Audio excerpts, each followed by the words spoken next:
right, good evening, ladies and gentlemen, and welcome to Heartland Championship Wrestling. My name is Dave Little, and we are coming to you live from the Dave Cave with action from the Atlantic Wrestling Federation, coming to you live from the campus of the University of Arkansas in Fayetteville. And we say hello first and foremost to Bear 805, first in line through the turnbuckle, through the turnstile, along with Neil Lau. Welcome, one and all. Bear 805, he is number 805 in your program, number one in your heart, and number one in line tonight in the Dave Cave. Big show for you here tonight. The main event will be a tag team match, which is a number one contenders match for the NWA World Tag Team Championship. The former champions Jack and Jerry Briscoe hoping to get a rematch for those belts, but they've got to go through the Midnight Express to get there. The winner of that match will be on the channel next week at Freedom Festival 2024 for a World Tag Team title match. Jim Cornette, of course, will be at ringside for that exciting contest as well. Also tonight, the Atlantic Heavyweight Championship on the line as Dusty Rhodes defends against Antonio Inoki. And in a no disqualification grudge match, it will be Chavo Guerrero Jr. taking on Mr. Fuji. And to start off the show, we are ready for our opening contest. The following match, ladies and gentlemen, is scheduled for one fall with a 30-minute time limit. This match is a number one contenders match for the Atlantic Heavyweight Championship. So the winner of this match will get a title shot against Dusty Rhodes, or the winner of tonight's Rhodes Inoki matchup. Introducing first, out of St. Louis, Missouri, he stands at 6'2". He weighs 238 pounds. He is the one and only Lou THESZ. And his opponent comes to you from Kotsaro, Greece. He stands at 5'10". He weighs 185 pounds. He is a namesake of the Professional Wrestling Hall of Fame. This is the one and only George TRAGOS. So George TRAGOS set to take on Lou THESZ. And the winner will get a title shot for the Atlantic Heavyweight Championship. This is a number one contenders match. Derek Bauman joins us here in the chat room. Good evening to you, my friend, as we are ready for our opening matchup. THESZ, of course, one of the most powerful cards in the Filsinger Games universe. He has double +2 finishers, which I don't think I've seen another card that has that much finishing strength. 3 reversals on level 1, 2 reversals on level 2, and a potential reversal on level 3. So very, very solid card has Lou THESZ. His opponent, George TRAGOS, is I'm really surprised that he has done this well. He has a 7-4 pin rating. He does have a +1 finisher and an add 1 on level 3 offense. So he does have some potency. Both these men got to this match by being previous winners of the Dixie Heavyweight Championship. One of the stipulations of the mid-card titles in my feds is that if you win that title following your title reign, you are promoted to a number one contenders match and a shot at the big belt. And that's what these two men are after here tonight in Fayetteville. And we are ready to go as Toily is tuned in. Woohoo! Welcome, Toily. It is a pleasure. As the opening initiative roll is won by George TRAGOS. TRAGOS goes with a cross ankle pick and takes Lou THESZ down to the canvas. And he's going to follow that up with an attempt at a crotch lift and slam. This is a choice D maneuver, choice D. So he will need to get to level 3 a roll of 8 or lower to complete the crotch lift and slam. And on a roll of 5, he got him up, over, and down hard to the canvas. Good move there by TRAGOS.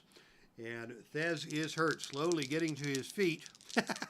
And now the solo promoter comes in. He threw Toily out of the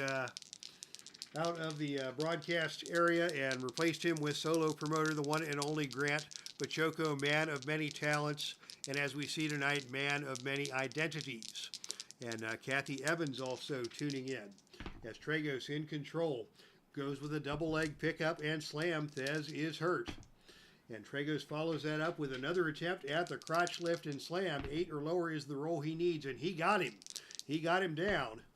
And once again, THESZ is hurt. And on a roll of 1, that's where he has the opportunity for a reversal off a level 3 defense on a roll of 10 to 12.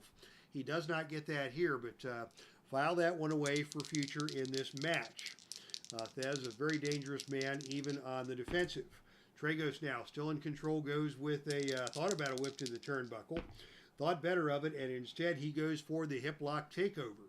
But THESZ, with the reversal, is able to escape that. They come together in the center of the ring, and it is THESZ with a forearm shot off of the lockup. TRAGOS going to fire right back. And it's TRAGOS now with a whip to the ropes. Off the ropes comes Lou THESZ, and on a roll of 6, it is a powerful flying shoulder tackle delivered by THESZ that puts TRAGOS down. THESZ follows that up. Oh, he's got him up around and down with the airplane spin. TRAGOS is down. THESZ with a chance to do some damage here. And he is going to go with a double wrist lock. Double wrist lock submission hold applied by Lou THESZ. TRAGOS able to maneuver his way back to his feet. THESZ still in control. THESZ now thought about a whip to the turnbuckle and instead is going to go with a whip to the ropes. Off the ropes comes George TRAGOS, and on a roll of 6, that's the drop down. TRAGOS comes back the other way, and on a roll of 9, that is a big shoulder tackle. Advantage to the wrestler with the better power rating. That would be Lou THESZ. So THESZ knocks TRAGOS down to the mat, and THESZ is in control. THESZ again with another whip to the ropes. Off the ropes again comes TRAGOS, and another big shoulder tackle by Lou THESZ, putting TRAGOS back down. And now THESZ going back to the airplane spin, around and around and around and down. THESZ going for the cover. The pin roll here is 4, and on a roll of 4, he got him. So Lou THESZ really makes quick work out of George TRAGOS. That double +2 finisher got him with the THESZ press.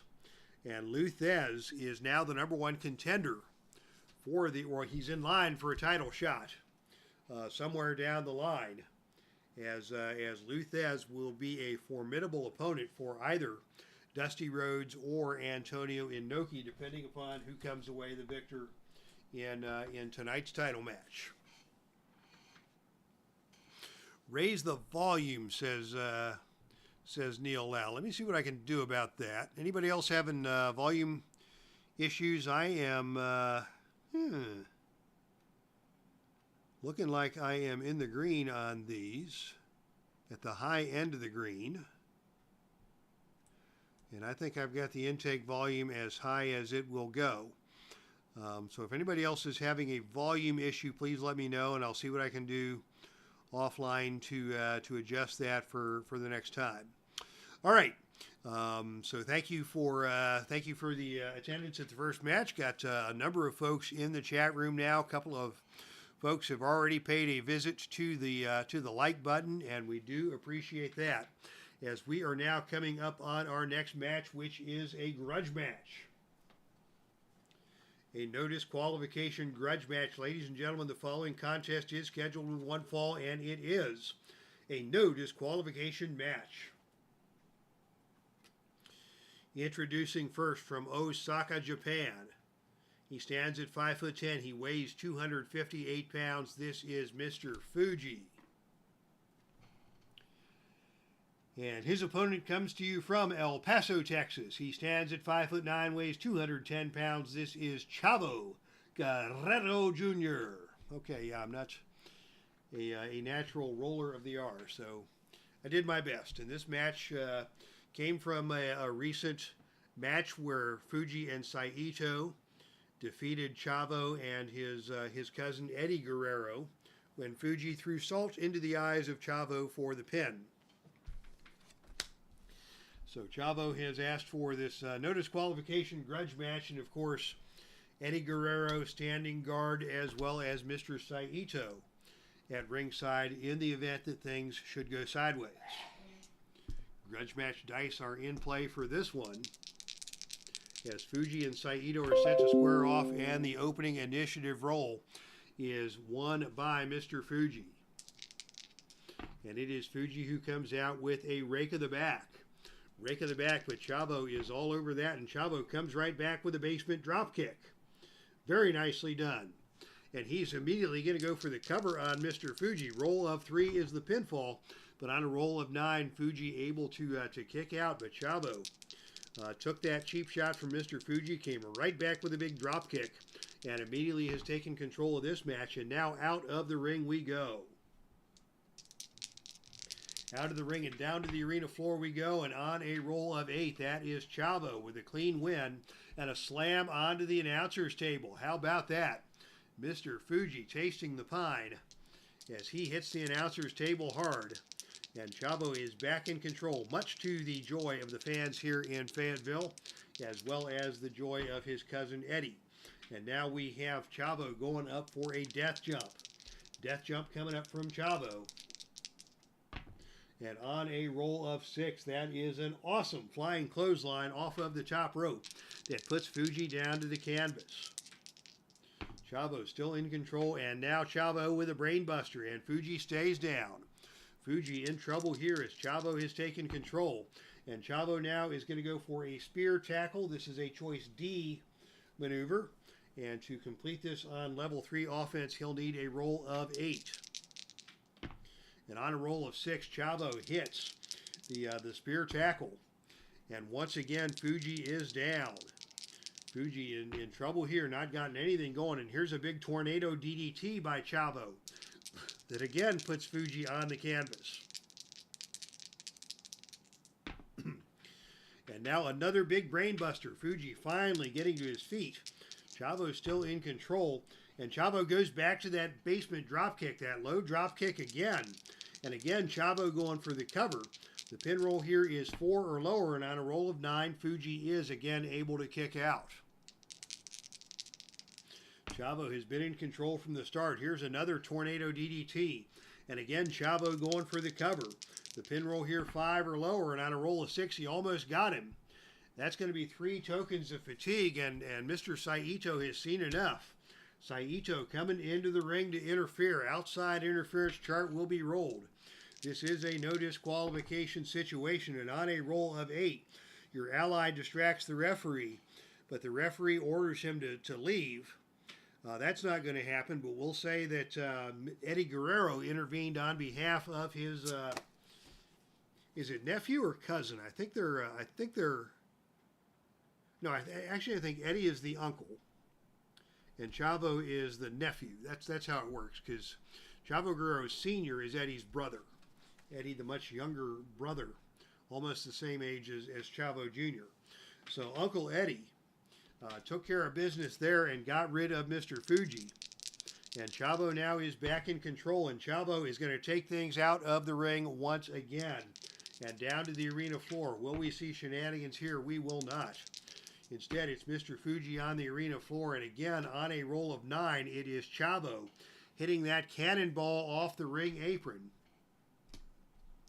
and taking Fuji back down to the concrete. CHAVO Guerrero Jr. has got the fans here in Fayetteville on fire. And now another tornado DDT delivered by CHAVO. Fuji down yet again. And now a brain buster. Fuji down yet again. CHAVO is just hitting Fuji with everything in his arsenal. And now we're going to see another death jump. Another death jump to be performed. And on a roll of 5, that is another big flying clothesline off the top rope that floors Mr. Fuji yet again. CHAVO dominating this contest. Now he goes back for another brainbuster. He's going to go for the cover. The pin roll here is 6 or lower, and on a roll of 8, Fuji able to kick out yet again. Fuji showing some resiliency here, but not a lot of offense, as CHAVO is going to go up for yet another death jump. And on a roll of 10, it's a perfect cross body block off the top rope. The pin roll now is 7, and on a roll of 6, he got him. How about that? CHAVO dominated that match and pins FUJI after a death jump with very little resistance offered by FUJI. However, ladies and gentlemen, the feud match ends in a roll of doubles, and you know what that means. When a feud match ends in the roll of doubles, we go to the Filsinger Games feud table, copyright 2012. The feud table is in play. This table is used when a match in a feud ends in a roll of doubles. You've just won the match by pin or submission. The opponent is down. Roll 2 dice to see what happens. And on a roll of 10, you are attacked by the opponent's ally. Saito back in the action. The opponent and his ally double team you with deadly moves. You are badly hurt, and you are injured for 2 fight cards. Now, I don't use the 2 fight card injury rule. I have my own injury table, but CHAVO Guerrero, after the match, was attacked by FUJI and injured. So we may see Eddie CHAVO injured in post-match attack by FUJI.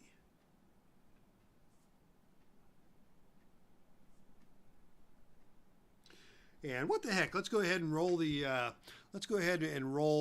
injury table now. This is my own homebrew injury table. And in fact, while we have a moment, I'll just shift over here and put that on screen monitor. Hopefully you all can still hear me. Yeah, the mic is still good. So here is my injury table.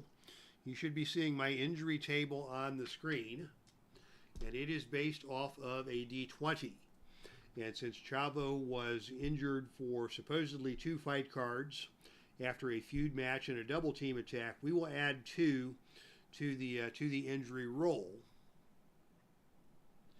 And a very important role in the life and career of CHAVO Guerrero. And the roll is a 14, add 2 makes it a 16, so the result is a moderate injury. CHAVO suffers a moderate injury, and that will go for 3 to 4 months. And since he is on the, he's right smack dab in the middle of the moderate injury, so we'll roll a D6 and go high or low.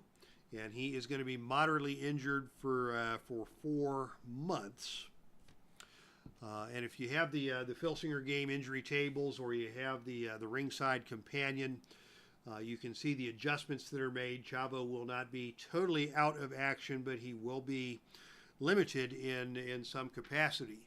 And just for the flavor of the storyline, I like to add the location of the injury, and on a roll of 6, that is a head injury. And down below here, the moderate head injury is a concussion. So CHAVO gets a concussion at the hands of Mr. FUJI. And what that will probably lead to is a grudge match between Eddie Guerrero and Mr. Saito to take place sometime down the road while CHAVO is recuperating from his concussion. So that's that. And then I have at the very bottom, severity of injury, moderate 3 to 4 months. So what we'll actually do is put him at moderate for 2 months and then put him at minor for 1 to 2 months. Because you never go from, completely injured to completely well. We'll give him some recovery time there and bring him back probably around the 1st of September. And until then, Eddie will battle with the nefarious forces of FUJI and Saito, and we'll see where things go from there. So that is where we are with the grudge match for tonight. And now we are ready to get back to action with our next contest. The following contest, ladies and gentlemen, is scheduled for one fall. And this is for the Atlantic Heavyweight Championship. So disqualification rules will be in effect for this matchup. Introducing first the challenger. He comes to you from Yokohama, Japan. He stands at 6'2", weighs 225 pounds. This is Antonio INOKI. And his opponent is your reigning and defending Atlantic Heavyweight Champion out of Austin, Texas. He stands at 6 foot even. He weighs a lean, mean 289 pounds. He is the American Dream, Dusty Rhodes.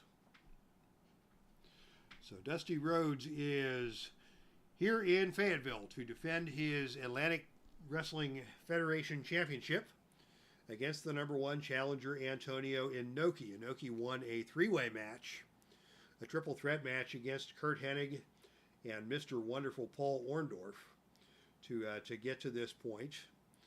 It looked like Hennig had that match in hand. Hennig was about to pin Orndorff when Inoki clocked Hennig with an enziguri, and it was Inoki who got the cover after alertly taking out Curt Hennig, who had already taken out Paul Orndorff. So, we are ready for action. Championship dice in effect. The black and gold dice that we use for all of our title matches are in play here,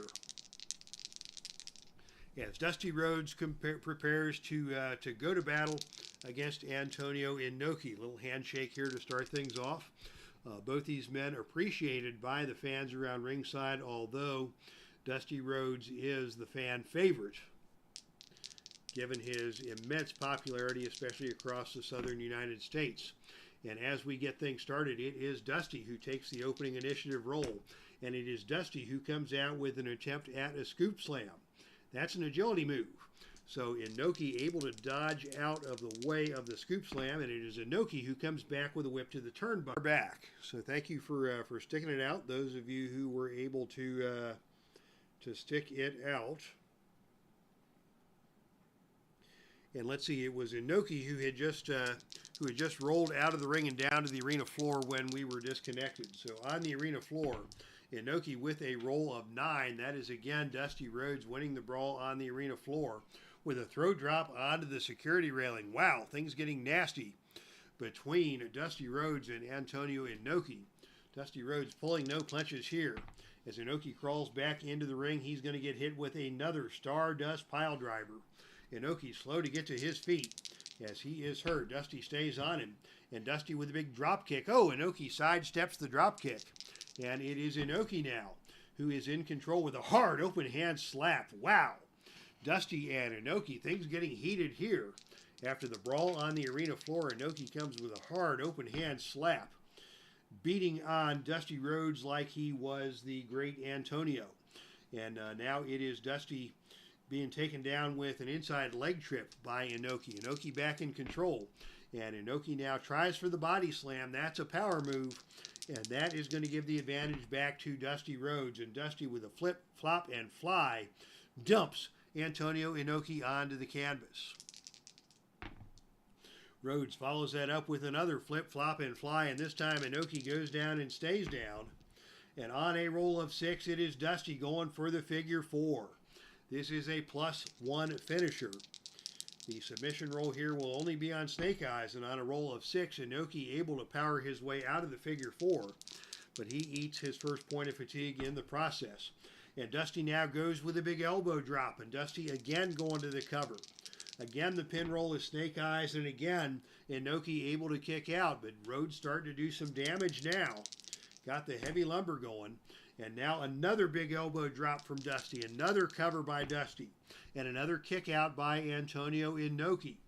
Rhodes is wearing Inoki out with these big power moves. And now back to the figure 4. The submission roll now here will be 5 or lower. And on a roll of 7, Inoki able to withstand the figure 4 leg lock yet again. Dusty still in control and still doing damage. And now Dusty with another big Stardust pile driver. And Inoki slowly trying to get to his feet as Dusty comes back with a whip to the turnbuckle. Off the turnbuckle comes Inoki, and on a roll of 8, it is a big kick by Dusty that stuns Antonio Inoki. Dusty follows that up with another whip to the turnbuckle. And another big kick by Dusty, keeping Inoki stunned. Rhodes trying to get him down, and another flip, flop, and fly. Didn't get all of it, as Inoki is hurt but not down.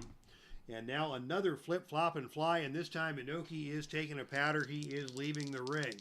Wow, what a big flurry by Dusty Rhodes. Inoki took all kinds of damage on that flurry. INOKI now out of the ring and on a roll of 7.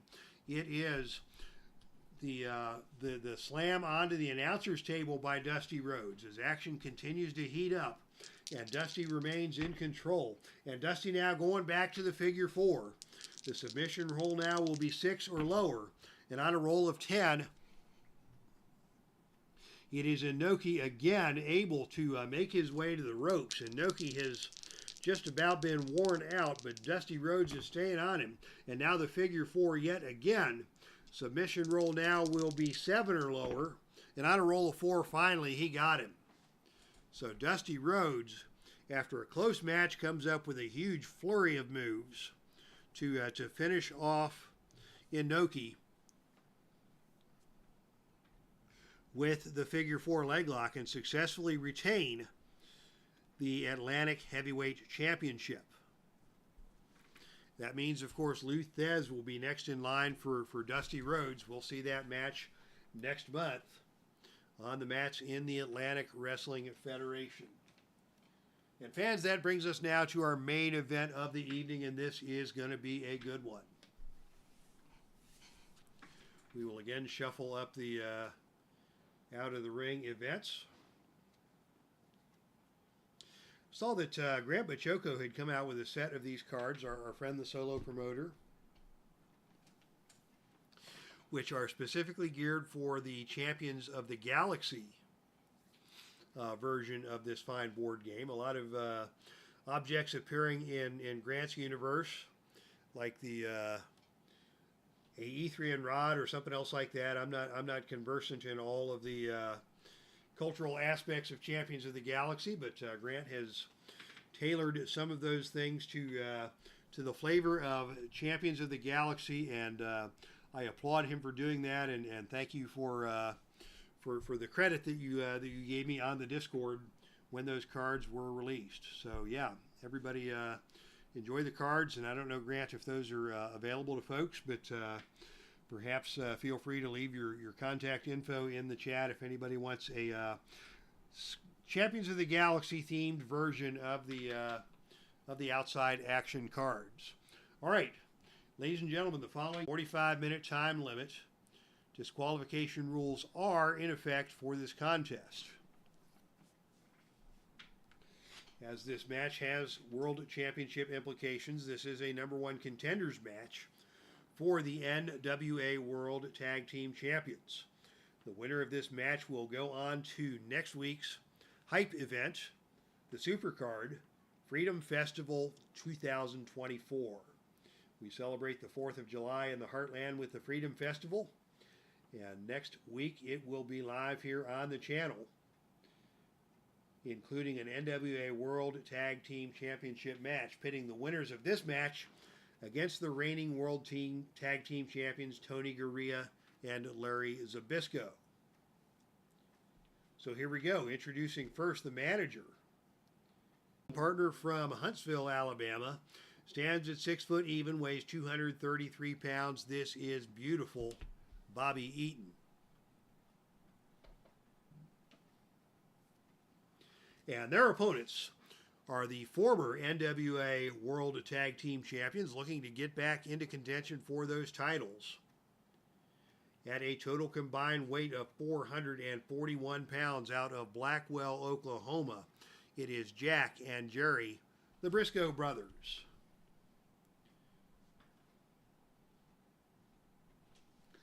As once again we're having some connectivity issues, but we seem to be back in play. So the match is ready to begin, and we will get things started here.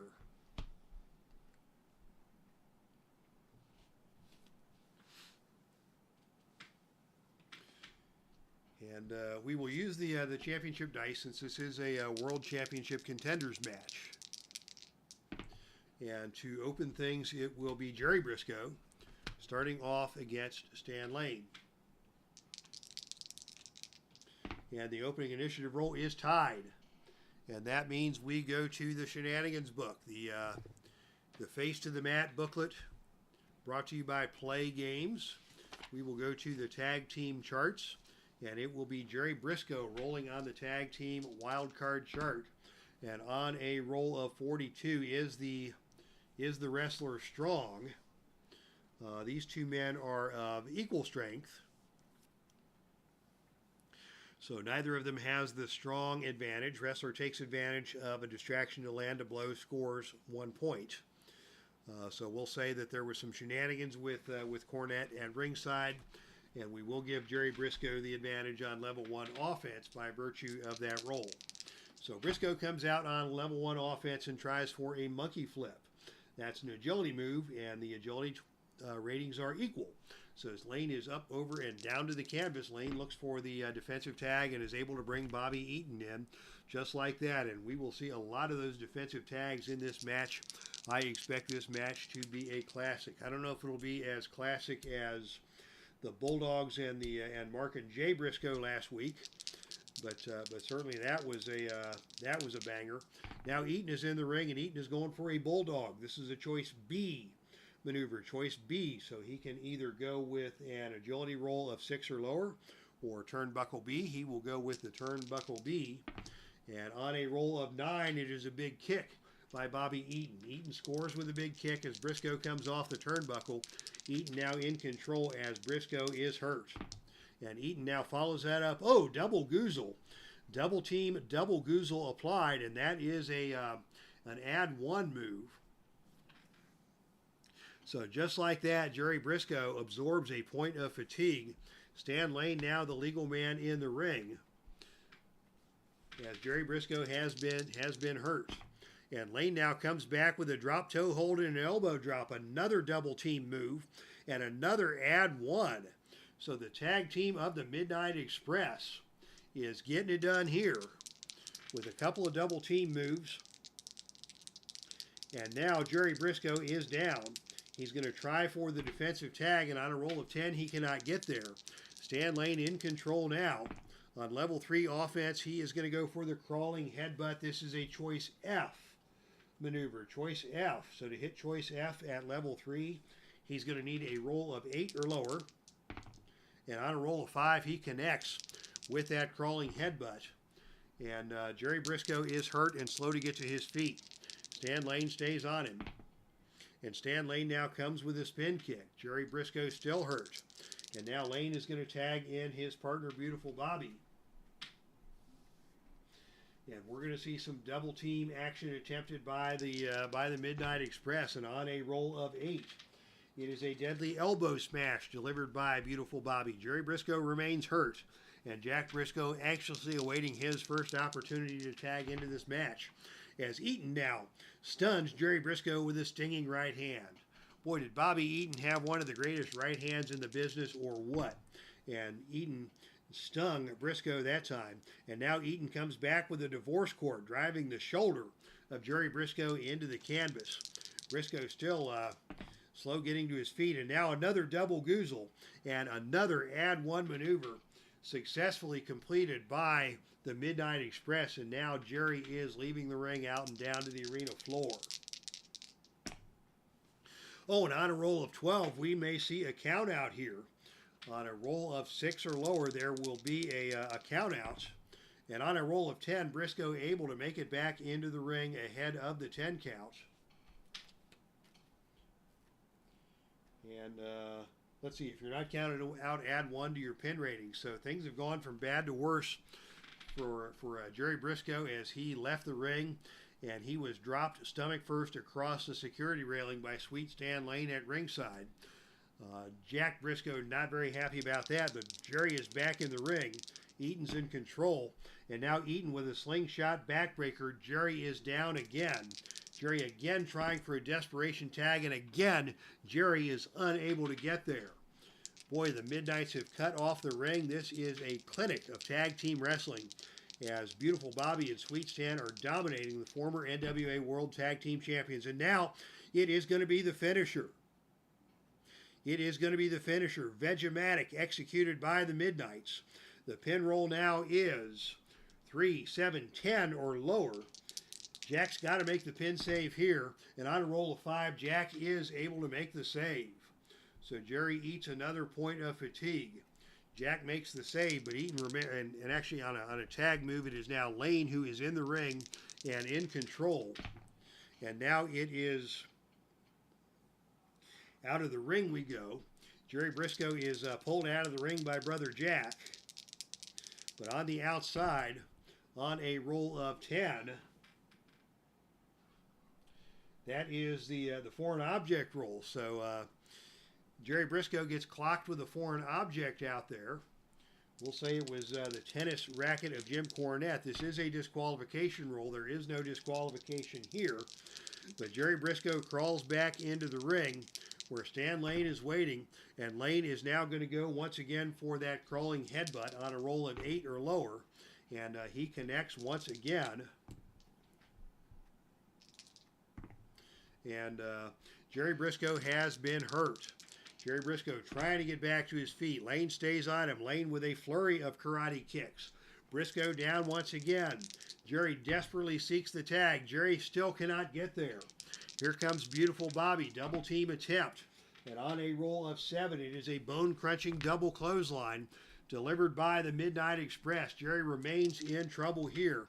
And Jack is going to go to the tag team interference chart to try and save his brother, as he's now got 5 points of fatigue.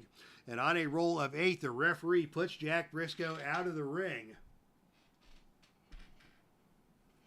The distraction does enable Jerry to recover a little bit, but Eaton is still in the ring and in control. Now on level 2 offense, he hits a big vertical suplex, and Jerry Briscoe is still hurt. Eaton follows that up with a whip to the ropes. Off the ropes comes Jerry Briscoe, and on a roll of 9, that is a running back elbow delivered by Beautiful Bobby. Somebody stop this match. They're going to kill him. Welcome, Mark Ferguson. Mark, it's been a while. It's good to see you back, man. And Eaton is now back in control.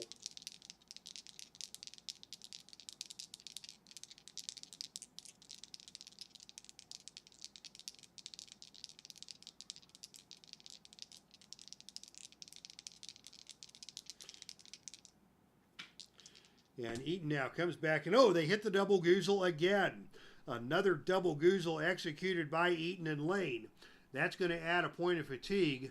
Eaton's going to go for the cover here. The pin roll 9 or lower, and on a roll of 4, they got him. Wow. Man, the Midnight Express have dominated that match and just beat Jerry Briscoe within an inch of his miserable life. Jack never did hit the ring. Eaton and Lane, flawless victory.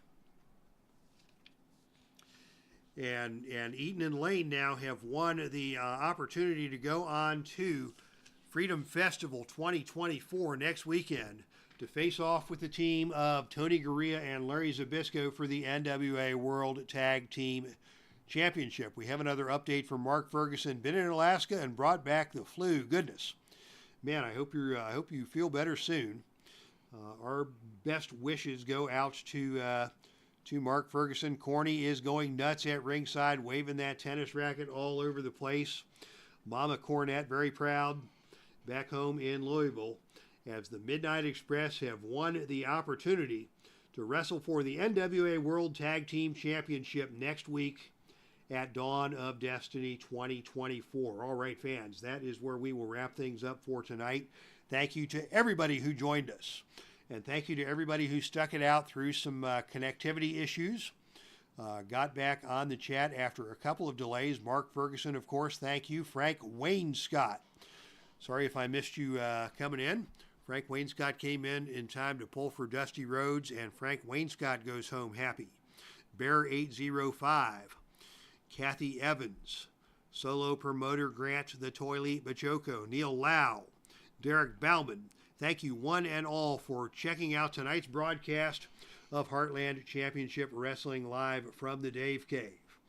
And of course, tomorrow, for those of you so inclined, My Journey with Jesus back on the channel. And we'll be back next Saturday with the pay-per-view broadcast, the Supercard, Freedom Festival 2024. NWA World Heavyweight Champion Barry Windham defending against Bobo Brazil. NWA World Tag Team Champions Tony Gurria and Larry Zbyszko defending against the Midnight Express. And a very heated series of grudge matches going down next week. Stay tuned to the Filsinger Games bulletin board for the big announcement of all of the matches that will take place on next Saturday's card. So from the Dave Cave, this is Dave Little signing out. That's our stream, and I am out of here.